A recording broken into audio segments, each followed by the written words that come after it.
오늘 우리에게 주신 하나님의 말씀은 신약성경 마태복음 2장 1절로 12절 말씀입니다. 제가 봉독해 드리겠습니다.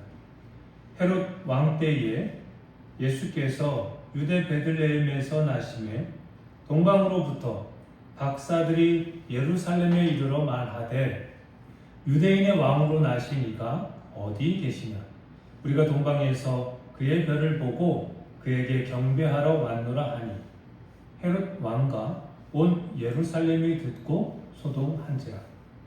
왕이 모든 대제사장과 백성의 서기관들을 모아 그리스도가 어디서 나겠느냐 물으니 이르되 유대 베들레헴이오니 이는 선지자로 이렇게 기록된 바 또 유대 땅 베들레헴아 너는 유대 고을 중에서 가장 작지 아니하도다.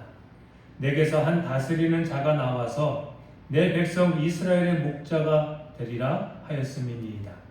이에 헤롯이 가만히 박사들을 불러 별이 나타난 때를 자세히 묻고 베들레헴으로 보내며 이르되 가서 아기에 대하여 자세히 알아보고 찾거든 내게 고하여 나도 가서 그에게 경배하게 하라. 박사들이 왕의 말을 듣고 갈새 동방에서 보던 그 별이 문득 앞서 인도하여 가다가 아기 있는 곳 위에 머물러 서 있는지라. 그들이 별을 보고 매우 크게 기뻐하고 기뻐하더라. 집에 들어가 아기와 그의 어머니 마리아가 함께 있는 것을 보고 엎드려 아기께 경배하고 보배 합을 열어 황금과 유향과 몰약을 예물로 드립니다. 그들은 꿈에 헤롯에게로 돌아가지 말라 지시하심을 받아 다른 길로 고국에 돌아가니라. 아멘. 할렐루야. 네, 반갑습니다. 장로교 목사이자 소설가였던 헨리 반 다이크는 우리에게 네 번째 동방박사의 이야기를 들려줍니다. 전승으로 전해오는 이야기로 구성된 짧은 단편이지만 성탄의 의미를 깊이 묵상하게 만드는 이야기입니다. 이야기는 이렇게 시작됩니다. 동방에서 별을 보고 왕을 찾아 나선 박사들은 4명이었습니다. 다른 3명은 황금과 유향과 몰약 각자 하나씩의 예물을 준비했습니다. 그러나 가장 젊었던 4번째 동방 박사는 값비싼 3개의 보석을 준비합니다. 그는 왕에게 드릴 선물에 누구보다도 진심이었습니다. 그는 가장 열심이었고 가장 준비된 사람이었습니다. 그러나 그 열심은 곧 시험대에 오릅니다. 길을 가던 중 아이의 울음소리를 듣고 4번째 동방 박사는 발걸음을 멈춥니다. 도움의 손길 하나 없는 아이였습니다. 그는 아이를 말에 태워 가까운 마을로 데려가고 보석 하나를 내어주며 동네 여인에게 아이를 맡깁니다. 그리고 다시 별을 따라 길을 나섭니다. 여기서 우리는 중요한 질문 앞에 서게 됩니다. 과연 별을 계속 따라가는 것이 신앙일까요? 아니면 별이 가리키는 방향에서 만난 한 생명을 외면하지 않는 것이 신앙일까요? 4번째 박사는 다시 길을 가다 장례 행렬을 만납니다. 젊은 여인과 아이가 관을 따라 울고 있습니다. 남편이 남긴 빚 때문에 이 모자는 이제 노예로 팔려갈 처지였습니다. 4번째 박사는 또 하나의 보석을 꺼내어 빚을 갚게 하고 다시 길을 떠납니다. 그리고 이번에는 전쟁의 현장입니다. 사륙과 폭력이 난무하는 자리였습니다. 두려웠지만 그는 외면하지 않았습니다.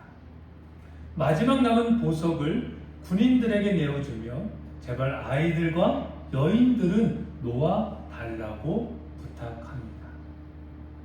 이제 그의 손에는 아무것도 남지 않았습니다. 우리는 여기서 좀 불편해집니다. 왜 별은 그를 왕의 궁전으로 곧장 인도하지 않았을까요? 왜 그의 길에는 예배보다 현실의 고통이 더 많이 등장하는 것일까요? 마침내 네 번째 박사는 노예가 되어 배에 오르게 됩니다. 가족을 지키기 위해 일부러 죄를 뒤집어 쓴 사람을 대신해서 노예가 된 것입니다. 긴 세월 모진 고통 끝에 자유의 몸이 되었을 때 그는 다시 별을 보게 됩니다. 별을 따라 도착한 곳은 왕의 궁전이 아니라 십자가 아래였습니다. 네 번째 동방 박사는 십자가 밑에 무릎을 꿇습니다. 이제 그가 왕께 드릴 수 있는 것은 아무것도 없었습니다. 그는 빈손을 들어 예수님을 향해 내밉니다. 그때 그의 손 위로 검붉은 피가 뚝 떨어집니다. 세 방울의 피는 그가 준비했던 그 어떤 보석보다도 더 빛이 났습니다. 그리고 예수님께서 숨을 거두십니다. 십자가 아래에 있던 네 번째 동방 박사도 두 손에 피를 움켜쥔 채 그 자리에서 생을 마치게 됩니다. 제가 읽어드렸던 마태복음 2장 1절로 12절 말씀 본문에 기록된 동방 박사들은 경배를 마치고 돌아갔습니다. 그들이 드린 황금과 유향과 몰약은 분명 왕에게 합당한 예물이었습니다. 하지만 우리는 여기서 잠시 멈춰 질문해 보아야 합니다. 하나님이 정말 원하시는 것은 무엇일까? 마태복음 전체를 보면 흥미로운 사실이 발견됩니다. 황금은 이후 마태복음에서 3번 더 등장하지만 대부분 성전의 금이나 인간의 탐욕과 관련된 부정적인 맥락에서 사용되었습니다. 이는 무엇을 말하고 있는 것입니까? 하나님은 금 그 자체보다 그 금을 드리는 사람의 중심을 보신다는 것 아니겠습니까? 시편 51편 17절 말씀입니다. 하나님께서 구하시는 제사는 상한 심령이라. 하나님이여 상하고 통회하는 마음을 주께서 멸시하지 아니하시리이다. 하나님께서 구하시는 제사는 상한 심령이래요. 그렇다면 네 번째 박사가 3가지 보석을 가난한 이들을 위해 다 써버리고 빈손으로 왔을 때 주님은 그 상한 심령과 사랑의 흔적을 가장 고귀한 예물로 받지 않으셨을까요? 마태복음의 결론이 예물 이야기가 아니라는 것은 본문 12절 말씀에서 확연하게 드러납니다. 마태복음 2장 12절 말씀입니다. 그들은 꿈에 헤로데게로 돌아가지 말라 지시하심을 받아 다른 길로 고국에 돌아가니라.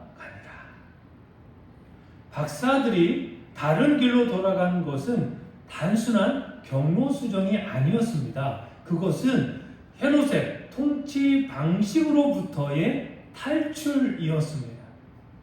당시 헤롯은 자신의 권력을 지키기 위해 아기들을 학살하는 폭력의 길을 걷고 있었습니다.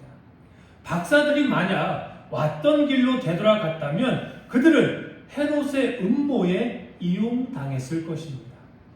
그러나 그들은 아기 예수, 즉 자기 생명을 내어주러 오신 참된 왕을 만난 후 더 이상 세상의 권력과 타협하는 길로 갈 수 없게 되었습니다. 여러분, 진짜 예배는 예배당 문을 나설 때 비로소 시작되는 겁니다. 내가 왔던 세상의 계산법이라는 길을 버리고 주님이 가리키신 희생과 사랑이라는 그 십자가, 새로운 길로 접어드는 것, 그것이 바로 예배의 완성을 만듭니다. 네 번째 박사는 결국 빈손으로 십자가 앞에 섰습니다. 세상의 관점에서 보면 그의 인생은 실패한 것처럼 보일지 모릅니다. 왕에게 보석 하나 드리지 못했으니까요. 하지만 사실 그는 가장 완벽한 예물을 드렸습니다. 그의 손에는 사랑으로 흘려보낸 시간, 타인을 위해 포기한 인생, 그리고 자기 자신을 아낌없이 내어준 삶이 있었습니다.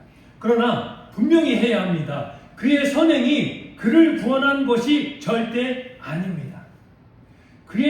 그가 십자가 아래에 설 수 있었던 이유는 그가 찾던 왕이 자기 생명을 먼저 내어주신 분이었기 때문입니다. 그러므로 성탄의 복음은 분명합니다. 예수님은 선물을 받기 위해 오신 분이 아니라 자기 자신을 선물로 주시기 위해 오신 분이십니다. 여러분, 성탄은 감동적인 하루로 끝나는 절기가 아닙니다. 성탄은 인생의 방향이 바뀌는 사건입니다. 예배를 마치고 우리가 다시 예전의 길, 즉 나 중심의 길, 헤롯의 길로 돌아간다면 아직 성탄의 별은 우리 마음속에 뜨지 않은 것입니다. 오늘 비록 우리의 손이 빈손일지라도 예수 앞에 무릎 꿇고 다른 길을 선택한다면 성경에 이름이 기록되지 않았어도 우리는 이 시대의 네 번째 동방박사가 되는 것입니다.